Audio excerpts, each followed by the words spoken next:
మనం తరచూ చూస్తూ ఉంటాం, డబ్బులు కోసం శవానికి వైద్యం చేసిన డాక్టర్ల గురించి చూసాం. కార్పొరేట్ హాస్పిటల్ వైద్యం కావాలి అంటే ఆస్తులను అమ్ముకోవాలి అని మనం తరచూ వింటూ ఉంటాం. వైద్య వృత్తి నుంచి మానవత్వం దూరమై కేవలం వ్యాపారం మాత్రమే మిగిలింది అనేది వాస్తవం. వ్యాపారం వరకు మనం తప్పు పట్టడానికి వీలు లేదు.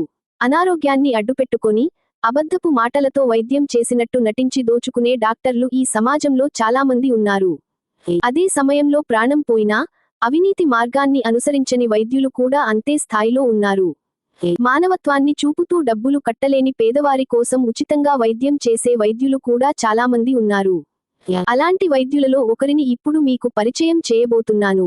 డాక్టర్ దాస్ అనే కార్డియో థొరాసిక్ వైద్యులు పేద కుటుంబానికి చెందిన ఒక బాలికకు ఆపరేషన్ చేయవలసి వచ్చింది.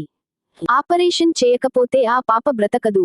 చేయించుకోగలిగే స్తోమత ఆ పాప కుటుంబానికి లేదు. ఈ విషయాన్ని తెలుసుకున్న డాక్టర్ దాసుగారు 7 లక్షల రూపాయల విలువైన వైద్యాన్ని ఉచితంగా చేసి పాప ప్రాణాలు కాపాడాడు. అలాంటి వైద్యులకు మనం వంగి పాదాభివందనం చేయాలి. మిత్రులారా, దయచేసి సబ్స్క్రైబ్, లైక్, కామెంట్, షేర్ చేయండి.